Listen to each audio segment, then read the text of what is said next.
All right. Hello, everyone. Welcome to our lovely event today, which I'm so excited to be introducing to all of you. So just to get us started here, I want to say a quick hello. Hi, my name is Vanessa Prasad. I am the founder and executive director of The Word, a Storytelling Sanctuary. And if you are not familiar with us, we are an organization fighting for equity.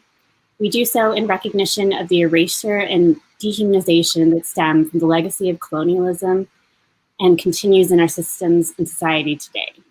Our fight specifically is for cultural equity. We work for a world in which creators from the margins have equal freedom and access to resources to tell their own stories. And so this is a perfect partnership with Duende District Bookstore, who is one of our favorite organizations to work with. And so I am excited to throw it over to Nicole to tell us a little bit about Duende and this event. Thank you, everyone, for joining us. Thanks so much. Bienvenidos todos. Thank you all for joining us tonight. I'm Nicole Capo Martinez with Duende District, a bookstore for and by people of color where all are welcome. We are here today for this amazing event in collaboration with our good friends, The Word for Diversity, to welcome former U.S. Poet Laureate Juan Felipe Herrera and his In Conversation partner, poet and critic Vanessa Angélica Villarreal. These two poets embody the unending spirit of the Chicanx revolutionary movement. Decolonizing our minds and releasing ourselves from our oppressors to celebrate a rich, vibrant culture. It is my pleasure to introduce Juan Felipe Herrera and his latest poetry collection, Every Day We Get More Illegal. Juan Felipe Herrera was the 21st U.S. Poet Laureate from 2015 to 2017. The son of migrant farm workers, he was educated at UCLA and Stanford University and received his MFA from the University of Iowa Writers Workshop. Notes on the assemblage.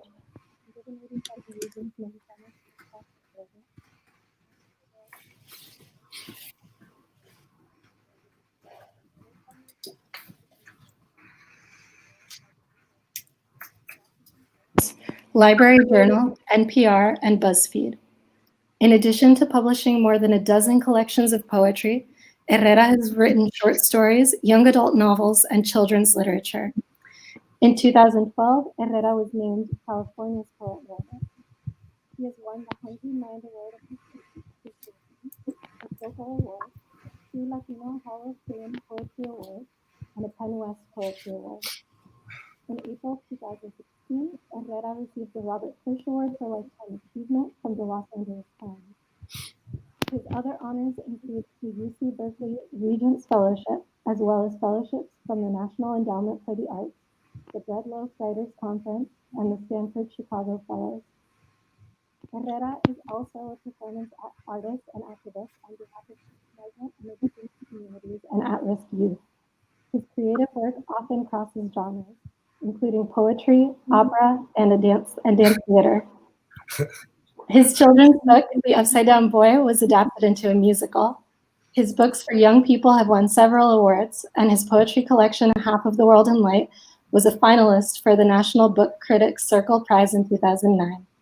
Herrera lives in Fresno, California. He'll be in conversation. Who was born in the Rio Grande Valley to Mexican immigrants.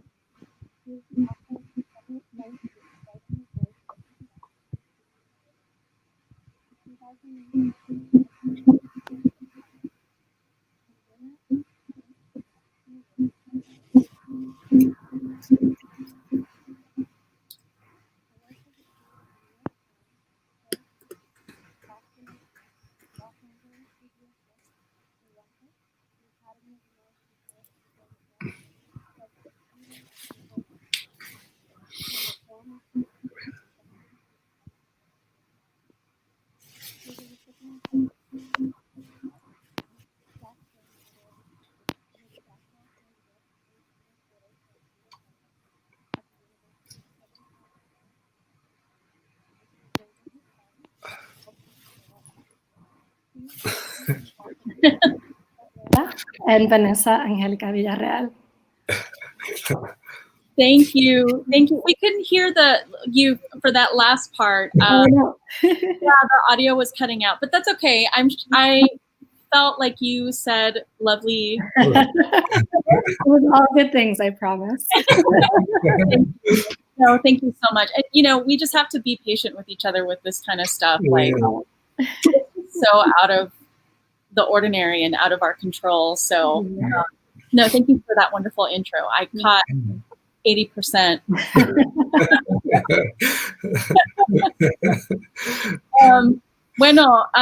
So I'm gonna just say eso, hey, welcome everybody.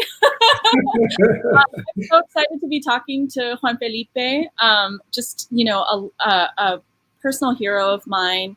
And we're introducing his new book, Every Day We Get More Illegal. And I just wanted to personally welcome you and thank you for talking to me today. I'm excited to dive in and, talk about this amazing book. Yeah.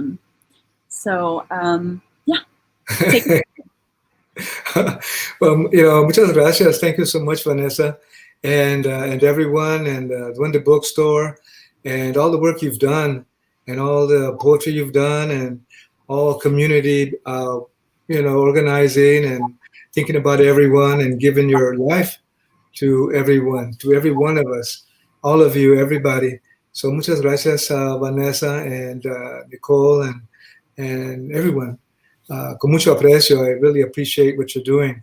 And thanks for inviting me. This is just fabulous. This is just good. Nothing can stop us. Look at us, looking at a screen, and we're still making things happen. And that's a good thing. That's right.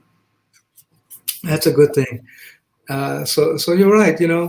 After a while, I began to think, there were just so many policies and so many new, dictums and so many new proclamations and issues and stoppages about migrantes, about migrants and immigrants and people getting banned, and our families, our migrant families, as we all know, getting separated, and how painful that was when we saw it on the screen, and how painful it is when we know familias that have gone through that, and how painful it is anyway when we know about it.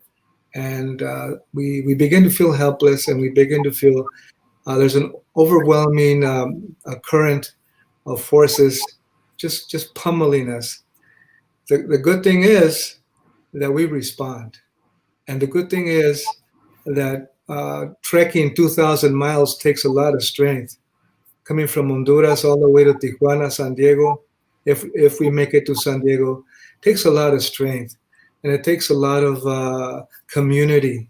And it takes a lot of vision. And it takes a lot of good-heartedness. People are coming. We are coming for all those miles. Not to get the big job of, the big job in Silicon Valley, but to provide for our familias, to visit our familia, and to visit a homeland. This is not a strange land. This is a homeland, as you know. We've been here before. We've been here many years ago. And so have ancestors. Hey, there's a little doggy. I have a dog back here too, so it may break out of here very soon. So be careful, everyone. So that's the feeling behind this book, and there it is. And in a sense, this is what we've been writing about all our lives. I think I've been writing about this all my life since I started out at UCLA, 1967, coming up from San Diego on an EOP scholarship, Enchiladas, Organización, and People. That was my scholarship, Enchiladas, Organización, and People. Scholarship. There was an affirmative action scholarship. Before those were also cut off and stopped. And it was good for us. There were 60 of us at UCLA. 60 of us at UCLA. And one of the guys said, "Mama, cricket. Hey, cricket." He venía de Wilmas. He was from Wilmington. And he had a big old giant, Samsonite briefcase. He says, "Hey, Cricket, what do you got in that briefcase?" And they said, wait a minute, man.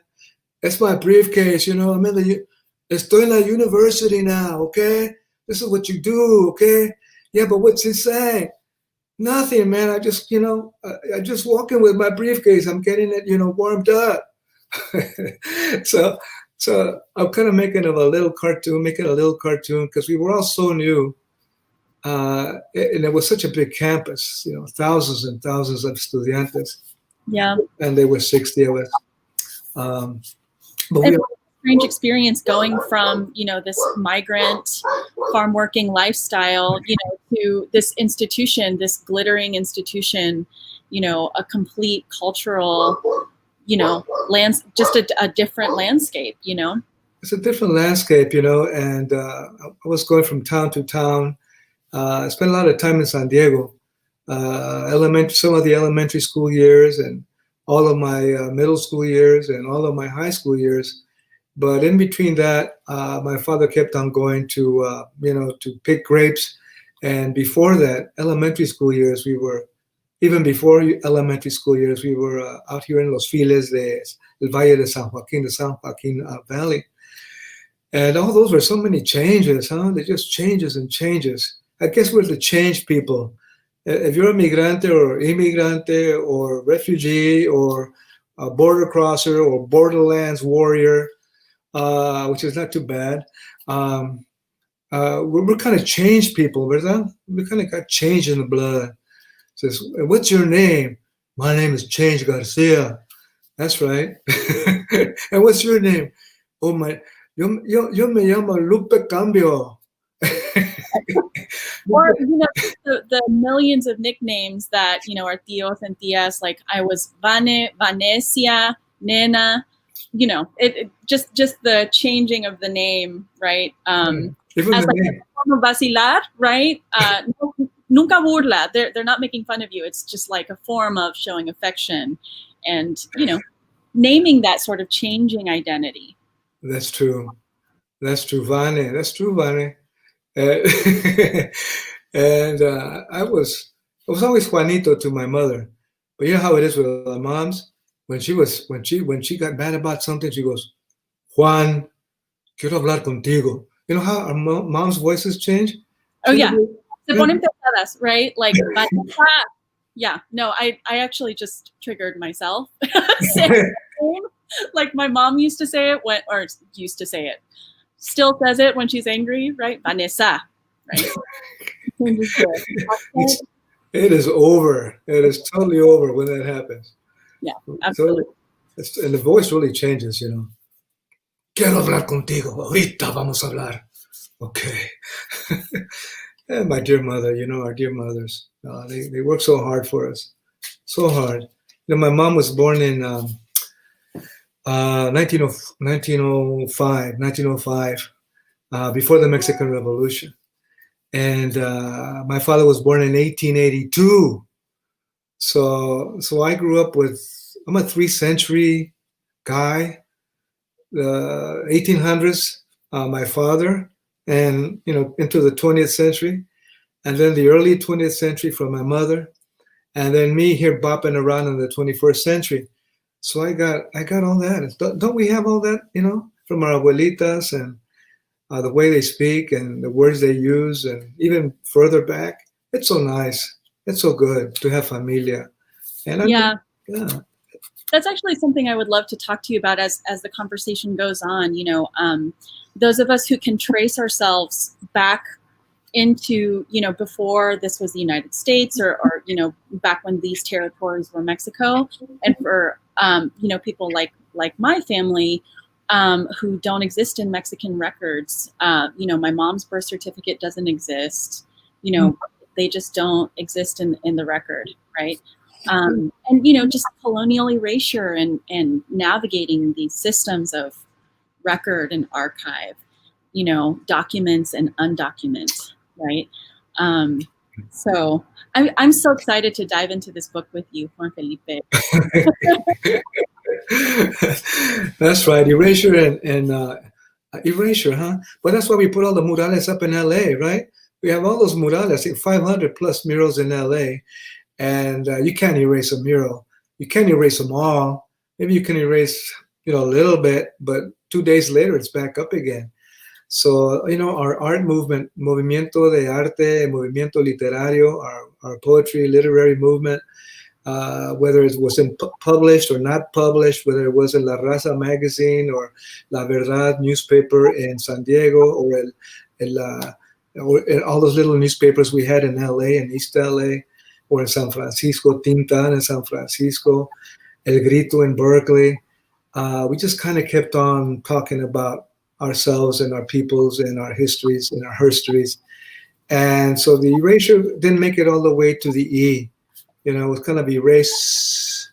It didn't make it sure. It wasn't for sure, because we kept up the murals and we kept up the writing, and most of all, our voices. Most of all, our voices. The rebirth of our voices. How beautiful! Like today, like yourself. And the book. This one is called Fíjate el libro. God, imagine a libro. Wow. Jeez. I think we had one book at our place, and I learned to read in Espanol from 1800s, a primer that my mom got at La Segunda. Remember La Segunda? Yeah. I've heard of La Segunda. I grew up in Texas, so we had different like setups, but I have a similar sort of relationship to literacy. I learned how to read from just the encyclopedia that we would buy at the grocery store, right?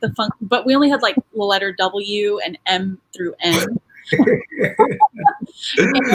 Vanidades magazine and TV y Novelas. Like those were my reading materials until I discovered the Scholastic Book Fair. Oh, that's pretty good. Yeah, elementary school. I think that's our story, Herrera. We had a couple of things and we made the best we could with them, and then we added our own stories and it kind of exploded. But you're right, we had just a few things like that. Periódicos chiquitos and papers that we put together in East LA and UCLA. La Gente, that's right, La Gente from UCLA, the newspaper, and other universities and escuelas and casitas and cuentos. Sometimes we didn't need all the paperwork. We just used our voices. So don't push the button, okay? Let's start with that one. I forgot where it goes, but it goes. So here it goes. Don't push the button. I was thinking about the button here. Don't push the button. There's so much power that functions off of pushing just one little button. And here it comes. Don't push the button. Just don't understand why so many want you to push the button. Don't push it. Please don't push it. You are making me nervous. I'm slouching toward nowhere. Art is not enough. Performance is not enough. Something is missing. Don't push it to fill the vacuum. It is something that has not been solved. Has not been solved before. It is that simple. You must find it. You must achieve that. It is not too late. The button, of course, is not the answer, of course. It provides an ounce or two of arousal, similar to the walls of patrols, similar to the $30 billion aircraft carrier you just set out into the metal oceans. Do not push it. I'm nervous. Something is off kilter. It is beyond words. It's beyond poetry, beyond Milton, Sappho. It is beyond Paz and Ko'un. It is beyond all the African drummers. It is closer to the ashes of South Sudan and the green skulls of a Mexican state I cannot mention, and the massacres. So many massacres, the massacres in plain sight. Do not push it. We will fall. Leaves or snow, it is that simple. We will not have to wait for 3 billion more years to perish as the solar orb dissolves and cuts the forces that hold us. Do not push. Do not listen to the war provosts beside you. Come here, where we sit in this annex between walls of a nondescript house where we shudder, where we write and string the guitar, the fervent bones we spin on the floor. Do not push it. So, So, yeah. There's this moment in this poem that just points to the kind of revolutionary moment we're in, that it reminds me of June Jordan, her poem Calling All Minorities. And she says, calling all my, where are you? Where are you at? Where are you? We're having a meeting at this tree, hasn't even been planted yet, right? And it's this call to form solidarities, right? To find a place to sit together. And, the simplicity of that request, yet the oceans of, rhetoric or experience we have to cross to get there, to get to that room. Yeah, I love those final moments where we write and string the guitar, the fervent bones we spin on the floor, do not push it. Do not push it. The powers that we face are overwhelming powers. Yeah. We're writing, we're organizing, we're going to school, we're doing the best we can, we're surviving, we're working here and there, we're writing here and there. Mm-hmm. But who we're talking to and what we're talking to is an overwhelming set of forces. And one of those forces is war. And one of those forces is major destruction. And of course, there's climate change, and of course, equity, and of course, issues that we talk about regarding openness and regarding acceptance and regarding inclusion, LGBTQ, peoples of color, all the things we're talking about right now. And there's overwhelming forces we're actually addressing. And I think it's a good thing to face those overwhelming forces with our writing and with our voices. And there's other ways to do it too. So I was very concerned about that. I'm very concerned about that in this book, because so much is taking place that we don't approve of it. It's just almost absolute suffering, and it is an absolute, but sometimes it feels like it is. Mm-hmm. There's always a way. See, that's a thing we need to remember. There's always a way through it. It is not exhaustive. It's not complete. When we face a major crisis, it's not 100% complete. There's always a way through it. And that's where we come in. And that's why we do all the things we do. And that's why I'm so happy for the things you do and the women in this project that put this project together. Because there's always a way through. And sometimes we feel overrun. Like when we noticed all the familias being separated, we felt, I don't know what to do. I have no idea. I can't go there. I mean, I can't, rescue everybody and bring them home in a pickup. We feel overrun, but we can respond, and there is a way through. Yeah, I mean, I think that there's something about, when we think about the button, right, we're always thinking about that apocalyptic moment, right, when tensions get to a point where our lack of control, right, turns into catastrophe. And it's like we're always sort of living in anticipation of that button, right, of that cataclysm. And so what can we really do? What does it mean to live in this time and to have that anxiety? What can we do? Well, we got to answer that question. That's the question you're proposing, Vane. We do have to answer that question. What can I do? Because if we just say, I don't know, and I have no idea, and it's too big, I'm going to go have a little burrito right now. I'll be back. Little burrito de papa, my favorite. But we can come back with a burrito de papa and explore that question. One of the cool things about writing, as you know, Vane, one of the cool things is that as we write, we hit certain lines. Let's say this is the line. What do we do, right? And then you go, well, I don't know what to follow. What follows that line? I have this poem that says, what? And I like to add more to it, right? So then you leave the poem alone and you go do what you do. We all do what we do. And we come back and we say, this poem is not complete. If I just leave it there, what do we do? It's kind of too easy. right? We've said that poem before. What do we do? And we said organiza terraza before. So all that has already been said. So now it's your turn and my turn, if we wrote that line, to look at that line again and go, okay, I want to go a little deeper. I'm just going to dive in a little deeper with the next line. And that's what writing is also about. You know, you can say what you want to say, you want to address what's going on, but we're going to hit a stopping point, and we're going to go, wait, what do we do? I go, uh-oh, am I going to leave it there, or am I going to just add a little bit more to it? And that's the thing to do. So what do we do? So that's the question. So what do we do? And so what do we do, Vane? Then I'll jump into. You know, I wrote myself way too many notes in your.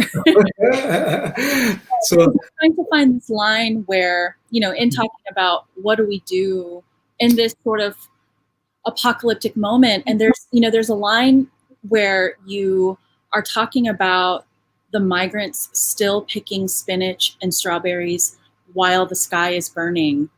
And I have a poem where I say, you know, the migrants pick tender chard under a burning sky, and the mountains kneel and witness. And it's just this, you know, we have no real choice but to continue this labor of, you know, care, and this labor of feeding, right, ourselves, the nation, and how unseen that labor is, mm-hmm. and how we can, you know, really make it visible and give it its proper tribute in language. And I feel like so many poems, especially this ode to workers that you have, let me find it.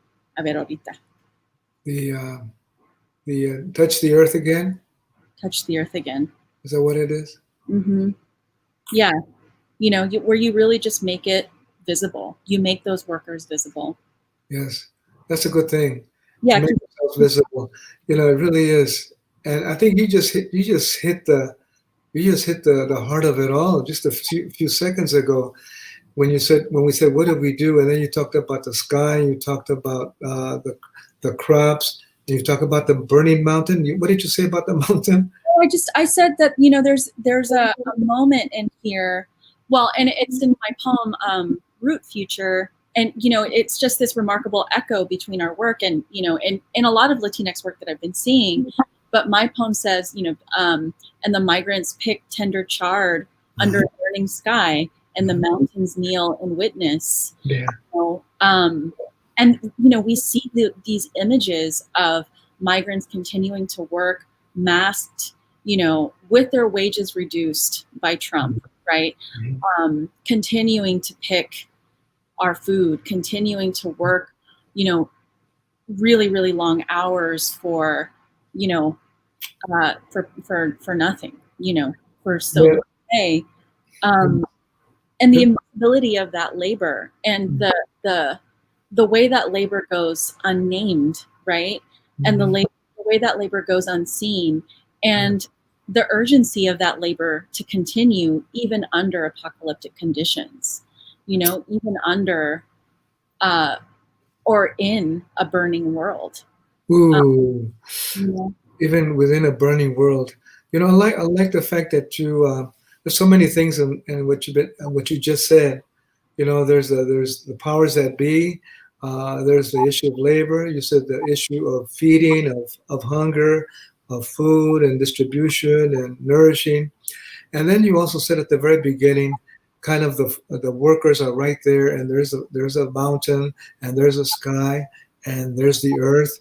And it's a very quiet moment, even though it's hard and people are struggling. There's something very quiet about it, and there's something very connective about it. There's like oneness. You're working hard.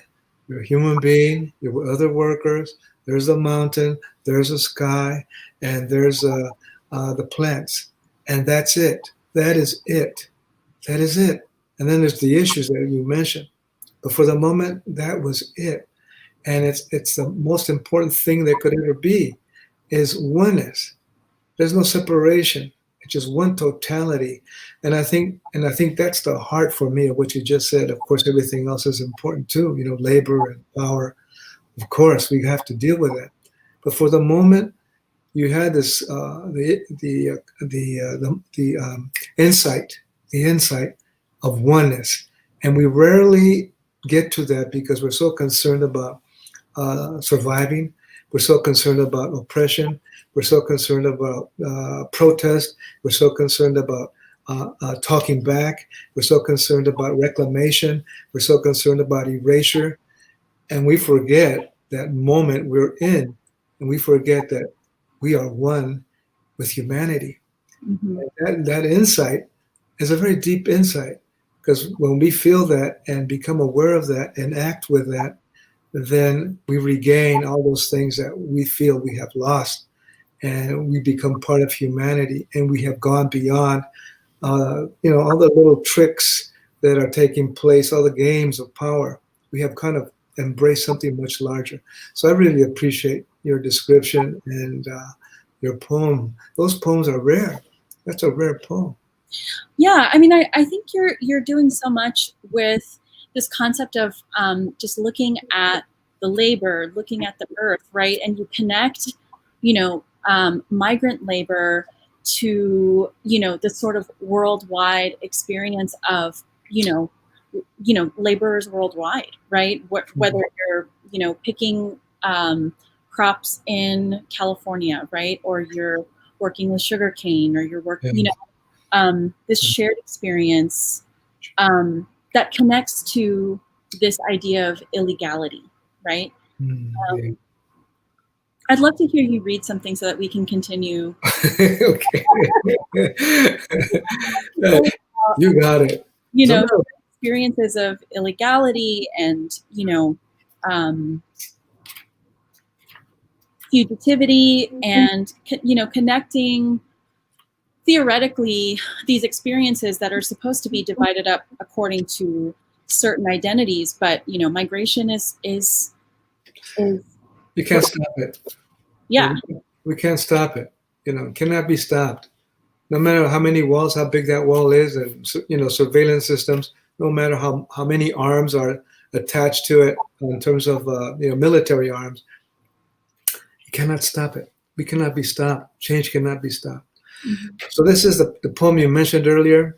Touch the earth once again. Touch the earth. Touch the earth once again. This is what we do. This is what the cotton truck driver does.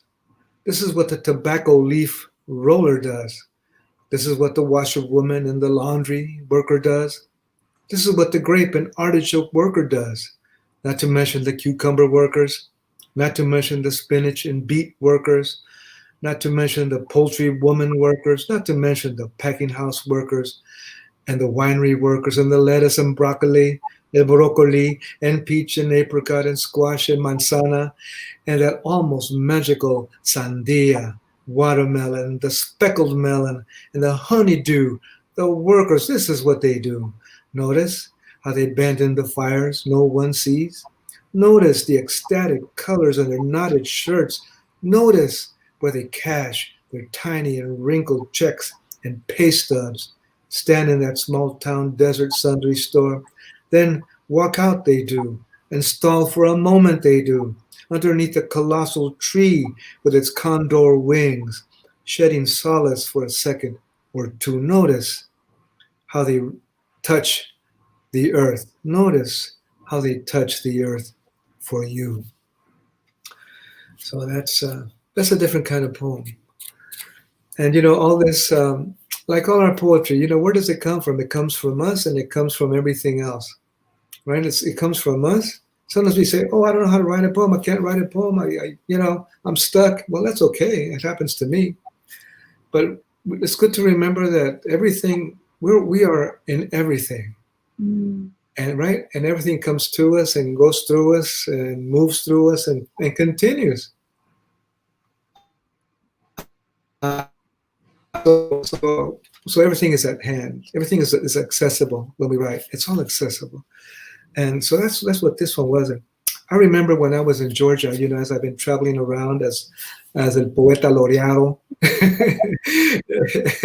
Laureate, what's that word? Laureate. So, so, so estaba yo en Georgia, y como los poetas son very nosy, poets are very noisy, muy chismosos los poets. Y las poets. I've never heard a single gossip item in the writing world ever. So I have no idea what you're talking about. This is a theory. It's one of the new theories. It's a post-colonial theory. So, it's we all listen. Well, there's stories, there's people, there's human beings. Right? We're with human beings. I almost forgot. We're in a world of human beings and animals and nature. Let's put it all together. Might as well put it all together. Make a big old salsa. Okay, let's put it all together. So everything is moving. Everything is talking. People are telling stories left and right. I was in Georgia and doing reading, and I was talking to people in public health in Georgia, and I have talked to them in Connecticut, and the stories are incredible. And this particular story was about campesinos that worked in a fenced in, con alambrados, fenced in. It's like working in a ranch, but with fences. And in casitas, those casitas that campesinos and workers live in, laborers working and live in. They live in those casitas. A veces son familias chiquitas, sometimes they're little families, and sometimes they're just men, in that little bunker. And they were cucumber workers. I didn't know about cucumber workers. And so I heard the story, and the story is that you're actually working in the mud. You're working in the mud, in the water, in the mud, and your feet start to peel. So the skin on your feet is peeling. It's peeling off. Like when we used to be kids and like to stay in the bathtub forever. If we were bathtubs, like in my case. No, I don't want to. I want to stay in the bathtub. So when you get out of the bathtub, you're all wrinkled up like a little embryo. But let me go back to this reality. So the cucumber workers have their feet in water all the time. So then their feet begin to peel, and then their feet get infected. And I just couldn't stand it. I couldn't stand that story. It was very painful to know that story, but it was real, right? Sometimes we don't want to look at it, but it's real. So then we got to go back and look at it. Yeah. Right? So that's why I put the cucumber workers in this poem. You can't tell, but that's where the cucumber workers come from in this poema. Yeah. I feel like you really do such a great job of animating the worker body in the poems and bringing us closer to the workers' bodies and allowing us to just get a glimpse of what that embodied experience of work and labor is, right? That silence or that silenced experience. You were talking about campesinos and my mother's side of the family. Well, both sides of my family are also farm workers. My dad's parents worked las piscas. Yeah. And my mother's side of the family, they were indentured workers on a cotton plantation in Torreon.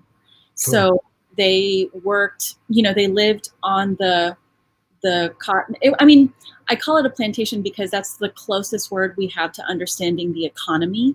But it was more of a rancho between and they lived on that land, right? They lived on that land.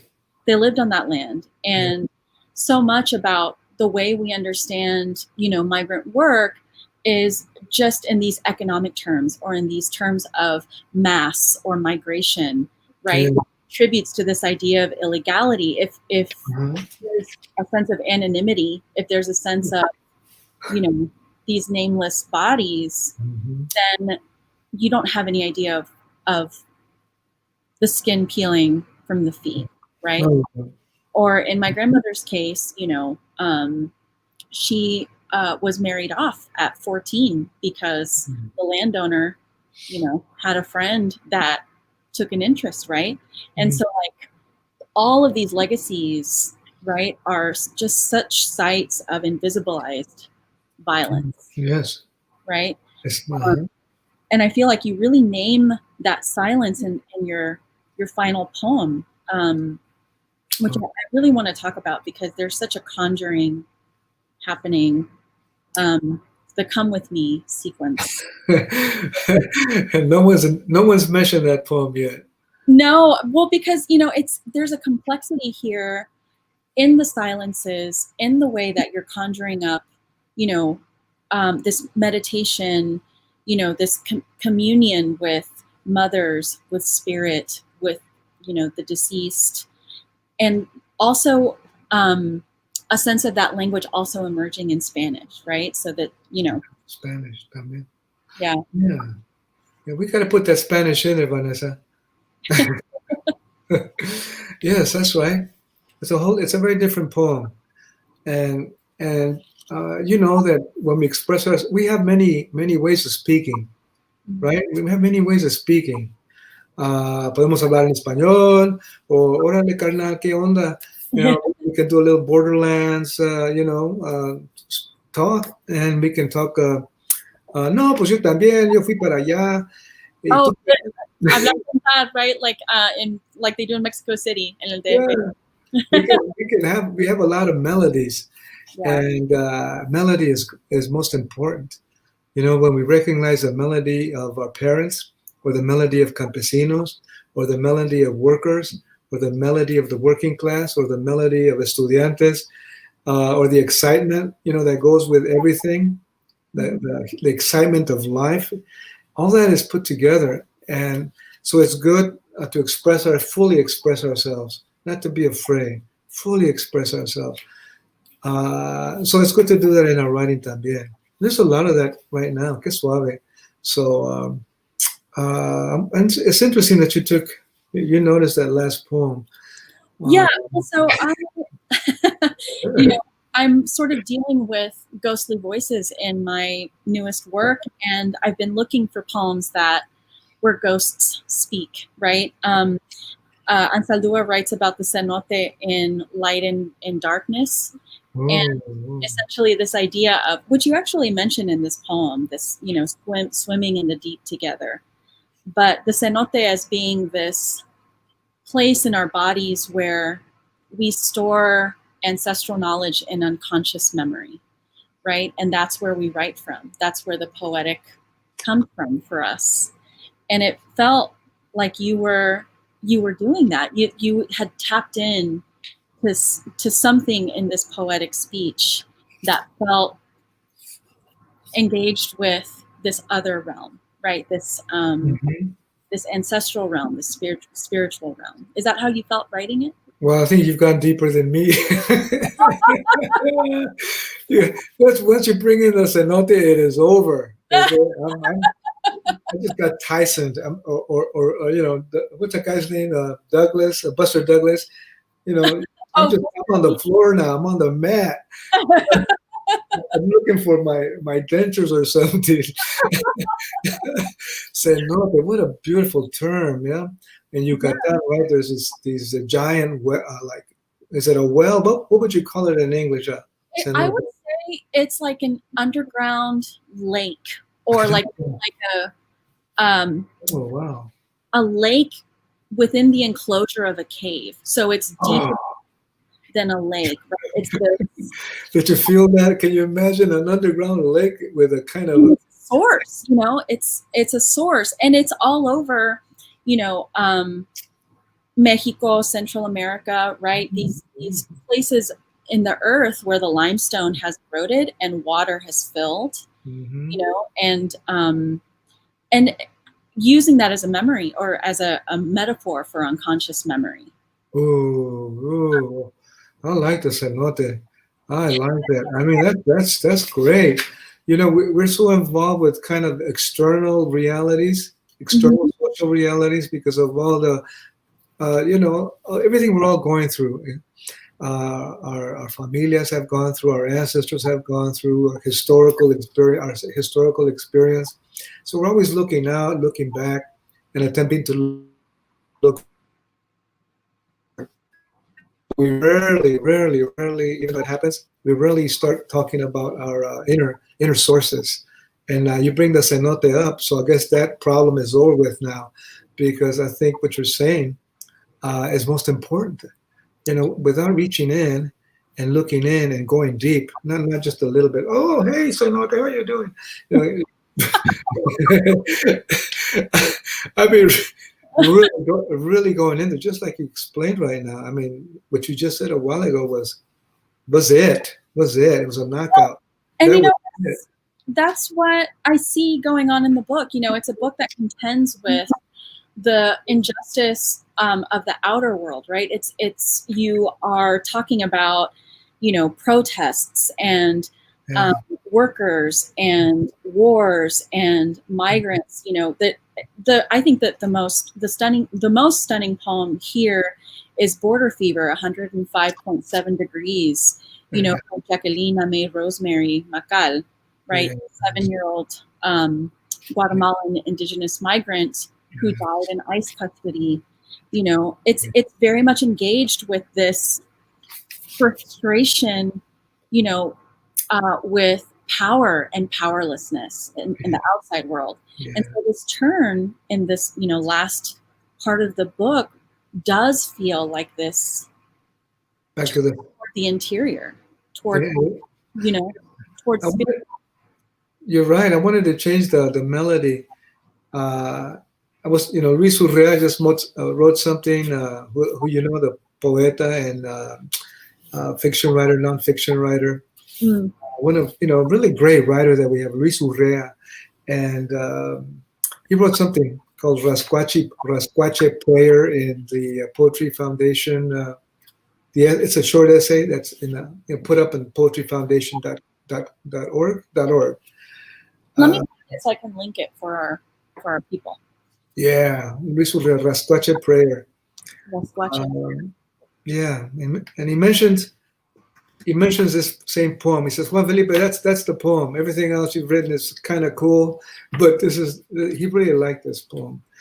It was a longer poem, but I said, I have too much tres leches. I got too many layers and it's too long. I'm talking too much, so I took off and I kept on cutting it, making it shorter and shorter until this is it. It's not that many lines. So it's called Border Fever, 105.7 degrees. And it's dedicated to Jacqueline May Rosemary, 7 years old, from Guatemala, with a fever of 105.7 degrees, who died in custody. And for 8-year-old Felipe Gomez Alonso, also from Guatemala, who died under custody of Customs and Border Protection on December 24th, 2018. For all migrants and immigrant children and their families separated on the road north. Why do you cry? Those are not screams you hear across this cage. It is a symphony, the border guard says. There's a girl up ahead, made of sparkles. Is she me, or is she dead? On the custody floor, 105.7 degrees. Where do I go? Where do they go? Where do I go to breathe no more? A lost flame, a firefly dressing for freedom. Where did she go? But I think it ends way before those firefly lines. Where do I go to breathe no more? You remember that first line, don't you? Remember? Why are you crying? Remember that? Those are not screams. Oh yeah, it's a symphony. Remember that? It's like but he said it in Spanish, right? He's like, ¿por qué oigo tanto llanto, tanto llorar, o lo que sea? Entonces es una sinfonía, right? And he's like, he's mocking them. He's mocking their pain, And he's telling this little girl not to cry. Remember, he's telling this to the little girl, without her parents, alone in the, in this big, the scene, all the children crying. Yeah. It's just That was one of the last videos that they allowed to be taken inside the detention centers because it was causing such an uproar. And then, they really locked it down. I tried to apply for child advocate, translator, and if you're unaffiliated, you cannot get into the detention centers, not even as a human rights oversight person. It's very locked down. Big secret, big secret, big secret. Yeah. It's all made out of secrets. And that's where the power is. And it's secret. And then, well, we could go on, right, about detention centers and the money that's involved in what they call the shelter industry. The shelter industry made millions on our children and families were separated. So that's the last poem. And then I added this longer poem that you're talking about. The Come With Me poem. The Come With Me, I said, I want to change the melody. I want to just change the whole thing. And I didn't know what it was. But I remembered that I met this is kind of it's going to sound a little crunchy. I love crunchy. I love that's what that's how we have to turn. As much. I don't have to worry about anything. Well, I met a Chicana Pakistana, Pakistani Chicana in the university, Skidmore College in Connecticut. It's in Connecticut, and it's further out than the big city, further beyond the big city. And I don't know. I talked to students, and she was one of the students I talked to. And I just said, well, so what are you reading? What are you reading these days? Kind of a poet visiting and asking a typical question. So what are you reading these days? And I was interested because I'm Mr. Want to hear everything. And I want to hear what young people are reading. Otherwise, it's just me and 3 books. I want to hear what young people, new generations are reading. So what are you reading? And she says, oh, I'm reading, what is it? Is it The Rebel by, oh man, look at me now. I messed up. The Prophet. I'm reading, right? Aquí lo tengo. Yep. Yeah, she said, I'm reading The Prophet. I go, you're reading The Prophet? That's what I was reading in the late 60s. Why are you reading such an old book by Khalil Gibran? Oh, she goes, because of the melody. I said, because of what? Because of the melody. Oh, and what's the melody? And she says, it sounds like the Quran, which is what she reads, the Quran. I go, oh. And I had never thought of poetry or writing. I know that there's music and poetry and all that. We all talk about music and poems, but when she said it, she liked this book that my generation was reading in the 60s called The Prophet by Khalil Gibran. And she said, it's because of the melody. And I said, why? And she said, because it's the melody of the Quran. And that's what she wants to read. And I go, oh, made me think a lot about a lot of things. So I changed the melody. And I wanted to write in that kind of melody, kind of like in a Sufi melody. That kind of melody. I don't know if I got there or not. It didn't matter because I kind of felt good with what was happening. So that was one of the things. Yeah, I mean, I think that's actually, something that I feel very engaged with, and poets who are working with that sort of melodic or meditative, quality. I immediately think of like Kaveh Akbar, who is writing these like sort of pilgrim poems or these poems of devotion that the Quran, look to, Sufi poetry, look to, and then, and how that lead, it's funny how that project has led him into reading Mayan and indigenous poetry. I remember posting something on Twitter And I think it was something from the Popova, and just, finding these connections between, the Quran and these devotional Muslim poems or poetry. That's right. And us. And just, just feeling that sort of that echo. They made that circle. It's nice to make that circle. Yeah. Because when you were talking about melody and how you felt about it, and I said, and you said we said both Sufi poetry, and then I said, wait a minute, the melody of our of the Mayan poetry or Mayan stories or the Popol Vuh, and the poetry that was brought up by Miguel León Portilla in the early 70s, the late 60s, that was used in Chicano, Latino, what we now as Latinx studies. Back then, those were the books that were used by Miguel León Portilla. I think one is called 14 Aztec Poets. And it was, somebody's knocking on the door, who knows? I'm not too concerned. And oh, it's my son. So when we look at those poems, they have another melody, right? They have another melody, especially in Nahuatl, which is something that we kind of continued and discontinued, and it's a great experiment. And it's something I've been looking at because of the idea of sources. And the question is, what are our sources? You talked about erasure. So what has been erased? We speak Spanish, kinda, which is good. Or fully, that's good too, or a little bit of everything, which is excellent. We speak English, all right. Hey, hoorah, we got that down. And but what happened to Nahuatl, right? What happened to that super rich source of language that our ancestors had once upon a time? What happened to it?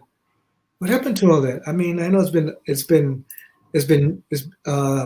it appears now quite a bit, ever since Alurista for one, and then Ansaldúa for a major, powerful writer, as an example, with the Nahuatl Aztec deities and figures, female figures, and their meanings, and Borderlands, the Borderlands book, a revolutionary book, and recently with Aida Salazar. And so it's around quite a bit, and a lot of Latinas in PhD programs are writing about Nahuatl using Nahuatl materials, and of course Francisco X. Alarcón. What a book, Snake Poems! What a book! I saw that he has one of these opening epigraphs, right? The late Francisco X. Alarcón. That's right. He's a great friend of mine. Yeah. We hung out a lot in the Bay Area, and in LA. I came with him to visit his family, and it was really cool. And in Guadalajara, I went with him to Guadalajara and Mexico, and we had a great time. So I was kind of thinking about, let's go to Nezahualcóyotl, one of our first poetas from this hemisphere, our first hemispheric poet, ancestral poet. Let's just go that route for the moment. And so he writes a lot of great poetry. So then I was very interested in what he was writing. I looked into it a little bit more, into the poems. And then a book came out. Let me just turn around. I'm going to see what the title is, but I can't read it from here, because I can't see with these glasses. These are my kind of short distance glasses. Oh, yeah. No, adelante. So it's over there somewhere. And let's see if I can find my glasses over here. No, I can't. There's everything over here except my glasses. So I think it's called The Aztecs. And I'll give you the full title. It's written by Camila Townsend, and a historian. And I saw her featured in a newspaper. I go, wow, she wrote about the Aztecs. And apparently this is a whole new take on the Aztecs. Well, I got to check it out. And she does write about the Aztec moment, Aztec Spanish moment. And she writes about it as if it was a novel. So, but it's all, super documented. It's like she's got a lot of sources that you use to write this. So I began to read it, and I said, oh, this is interesting. Let me see if I can email her. So I found her email, and because emails are on reviews sometimes they're on the reviews, or you go to the college and look them up, and it's okay, everything's fine. I said, hey, hi Camila, how you doing? Thank you for this great book you wrote, and fabulous, it's interesting. I said, I'm interested in Nezahualcóyotl. What's going on with the poetry? She goes, well, they were always celebrating. I go, well, yeah, they were always celebrating. So I went back to the book, and there's much more in the book. I went back to the poetry, and because I was after sources. I want to find out our sources. What did they say? The first materials that we can get our hands on. What did they say about life? What did they say about the meaning of life? What did they say about who we are? Not just, here's my fancy poem, enjoy my fancy poem. No. I don't want to. I'm not interested in that. I'm interested in what is life all about? What is the ancestral notion of life? And what is it? And what are its principles? That's what I'm after. And so I noticed it. And it talks about impermanence, as you know, how short life is. We've all seen that line from Nezahualcóyotl's poetry. Life is very short. Life is impermanent. Nothing lasts forever. So we have this thing called floricanto, flower and song. The poet is the singer, el cuicat. And Xochitl is the flower. In Xochitl and Cuicato, which is the poem. I said, all right, this is getting tasty. And so what we do, here we go. I hope I can express it to you. So poetry then, in Xochitl and Cuicato, is an offering to life. And it's an example of celebrating life, our life. And why is that? Because life is short. Things don't last the way they look forever. Life is impermanent, even though it continues and continues. And a poem is that philosophical example. So poems are poems, but they're also the philosophy of the Nahuatl peoples.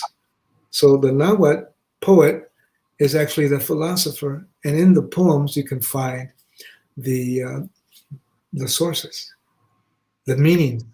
The poem has the source. I was traveling in there, going sideways and trying to. No, that's actually so brilliant, because it takes a lot of the themes that we were talking about, right? Erasure. In my family's case, the lack of documents. What I'm thinking is that because my mom was born, on this sort of in this sort of rancho environment, it's going to be really hard to track down her birth certificate, her document, marriage records, right? So I have to become the record. My writing has to become the record, and I don't have access to memory. The people who remember are gone. The people who remember are dead. The people who remember live in Chetumal, they live in Acapulco, they live in Matamoros, and they're mostly inaccessible to me. I went to go see my tia in Chetumal, but it's hard to call up those memories because they've been silenced too. And so the role of the poet is to become the source, the documenter, which we already have such a relationship to this word and this concept of the document.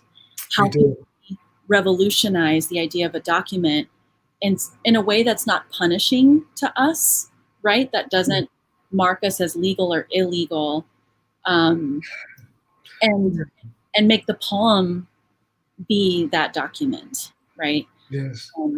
I think you just did another Buster Douglas knockout. When you said that we are the source, right? The poet is the source. So this reaching back can be quite a trek and most illuminating, but perhaps more illuminating is that we are the source. And that's the Buster Douglas knockout. And I think you're right. I think you're right. You're totally right. You are the source. and you are the source, and you are the source, and we are the source. Yeah. See, I love that concept because now you're talking about this kind of universe shaped uh, uh, um, insight that is available and wisdom that's available to us right here and now, and we can bring it up. We can bring it up, Yeah. and we can continue it. It's not necessarily a line or two or a document that we really are after. Maybe it's just like you said in your poem about the mountains and the burning mountain and the workers. Maybe it's that totality. We just want to touch totality, not the pieces and documents and undocuments and over here and not there. Right? We want to be full and complete like the cenote. We want to touch way down there and way up there and all around. Yeah. The source. The source is big. So we're actually past the hour mark, so I want to just open it up for questions if we have any. And also, one last thing about Nahuatl, it lives inside Spanish, right? Apapachar. It lives inside Spanish. It lives inside Spanish. It's revolutionized Spanish. So I get so frustrated when people don't like, terms like Latinx, right? Because it's like, well, Spanish is already so changed by us. We bend the language. We bend the language. Yeah, we're time-space interplanetary warriors. Well, it's a response to the violence of colonialism, right? We revolutionize the language by making it our own, and it makes me think about how there's still so much revolutionary work to be done within Latinx poetics because we see that the migrants that are coming in, they speak indigenous languages that they don't have translators for, right? And that's a whole new way of thinking about other potential within, our work that is as of yet untapped. You're right. You're right again. I think you hit the triple pillar, and that's the third thing that you brought up, and it's most interesting that we have a way of speaking and like you say, kind of really expressing what's going on and who we are and what we write and things we want to talk about, but we kind of talk about it in a particular lens, a particular tone, a particular style, and most of it is English and some of it is not. But right, all our migrant communities, they have all kinds of ways of speaking, and all kinds of languages, and they're just right there. And we really brought them in, right? Have we really brought them in, and imagine the rich sources that are there, and the stories, and it's just a beautiful. There's a lot of beauty going on, and a lot of potential going on. And you saw how I just focused on the pain, but there's this amazing, effervescent, new potential also. Yeah. All these treasures of who our peoples are, and they have it. People have it, just like our grandparents have it or had it. New peoples that are coming through. Mm-hmm. They're like billionaires in terms of treasures of story and language and experience and languages, various languages, so many. And as writers, and you and I and everyone else, let's come together with our peoples and bring their voices out, or bring our voices out together, or they bring our voice out. Either way is fine with me. We don't want to be the bringers of voices out. We want to just sit in a circle and have some tamalitos or whatever it is, and share and tell our stories, listen to people's stories, and something's going to happen. Something beautiful is going to happen. And that's, I think, the next step. We have to break down that wall once again. Yeah. We have one comment, and, that we can maybe both answer and then, go on about our day and follow this wild news cycle, which this has been such a lovely break from all of that. Jeez. It says, could you speak more on how you both are revolutionizing and expanding the limits on language through your work, especially in light of this year? Go ahead. I mean, I have a really hard time letting my poems go. I'm very secretive about them for years and years. And then, I let them out. I feel like I've just been screaming for like 5 or 6 years now, in response to, DACA, deportations, migrant detention, separation, our histories of sterilization, violence, just these echoes of violence through time, and also witnessing, this moment where, violences are being echoed through other communities as well, right? And finding shared struggle, with Black Lives Matter and with, Palestine and with indigenous struggles, and, just finding so many echoes within these experiences.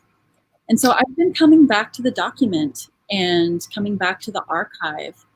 And what I've noticed is this imbalance in documents that criminalize us, that, punish us, that discipline us, that mark us as illegal, as extraneous bodies, as criminal bodies, and nothing recording the people who loved us, nothing that archives who we were before,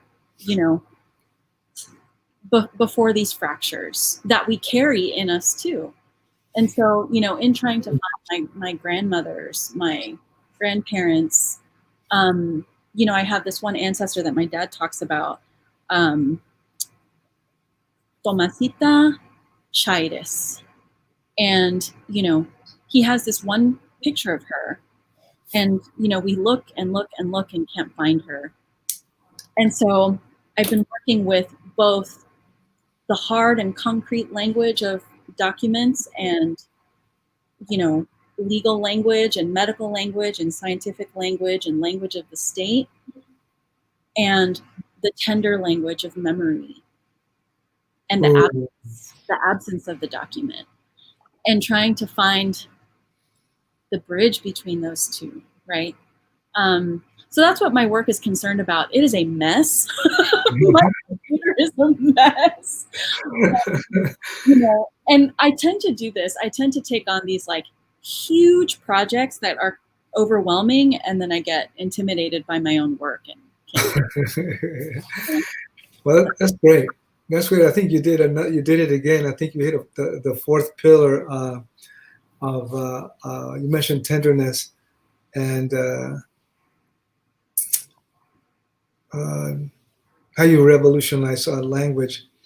It was so good. It's kind of burned my brain. I'm trying to find it all of a sudden, and it leads me to kindness, and it leads me to voice and kindness.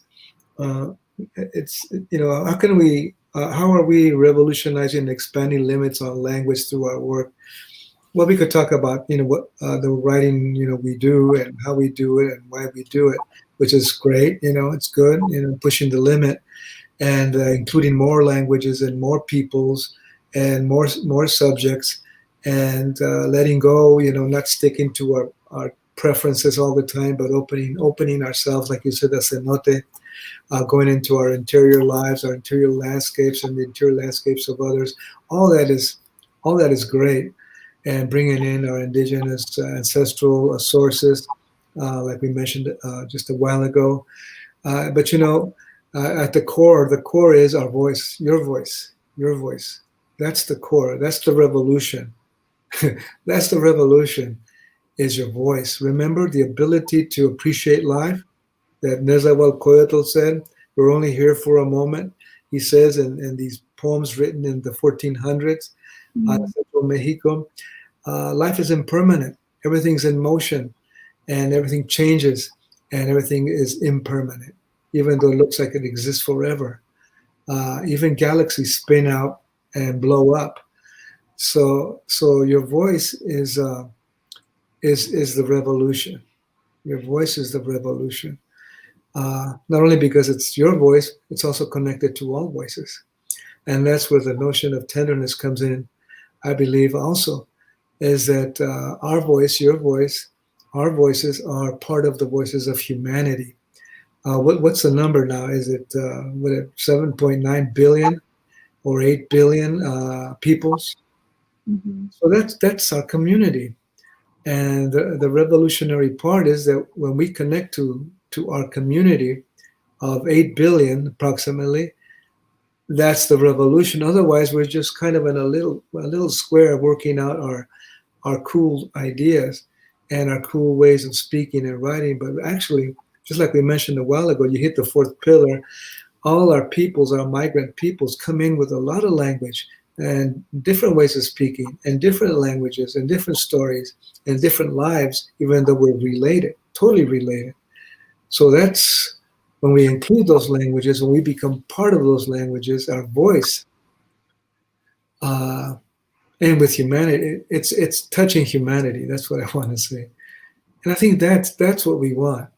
Right now, you're over there, I'm over here, and you're across the street, and I'm on this side of the street, and I'm on this side of the border, and you're on that side of the border, and I'm this color, and you're that color plus a little bit more brown, and I'm this color plus a little bit more yellow, and you're this color a little bit more red, and my hair is like this if I have any, your hair's like that because you do, and on and on. That's fine. that's fine, but that's division. It's difference. Viva la difference, viva the uniqueness, but also viva the unity, also viva the humanity, also viva our collective, amazing, incredible unity throughout the entire globe and beyond. So that's because of our voices, and we can do that. And that's a great question that Vane answered much better than I did. So No. I'm just coming up for bat, trying to hit the ball just a little bit to get at least close to first base. I don't know if I can get to first base. Whole home run, grand slam. I mean, I don't know anything about the Doyers, but they're like very popular here. So I think I understood that metaphor. The what? The what? Los Doyers, the Dodgers. Oh, los Dodgers, of course, the Dodgers. They're fabulous. No sé nada de béisbol. Pero... Los 49 ninos, no se te olviden. That's right. Well, I really want to thank you for just this incredible work, this, incredible document of our moment, of, what's happening that is in danger of being erased, right? In which, a world where facts are up for debate, right? We have this incredible witness, this document of witness and this document of humanity in this moment. And I thank you for your work and for your heart and for your vision and just for talking to me today. And and just thank you for always creating space for us. So. Oh, sure. And thank you, Vanessa, for hitting the main points and the pillars and Buster Douglasing everything. Muchas gracias. and thank you, Bianca, and everyone else, bookstore, and all the listeners in Los Angeles, everyone. Muchas gracias. Yeah, thank you so much, y'all. Yeah. Thank you so much for being with us today. This was so, as you said, in such a strange time. This was a wonderfully inspirational, interesting hour that we got to spend together. Same here. Yes, we had a little cabin and we had a good plática. Good. Yeah, we found a cenote. We found a cenote. Found the cenote. It's a little twin. Hey, Juan, Juanito, ¿cómo estás? How are you? Thank you everyone who joined us today. This was such a wonderful discussion. We're so glad to have been here with you. And please do check out the links in the YouTube comments to find the the books from our wonderful, wonderful authors today. And thank you both so much for your work and sharing your words with us. Thank you so you, much. Rainey. Thank you, Vanessa, Joaquinito, and everybody.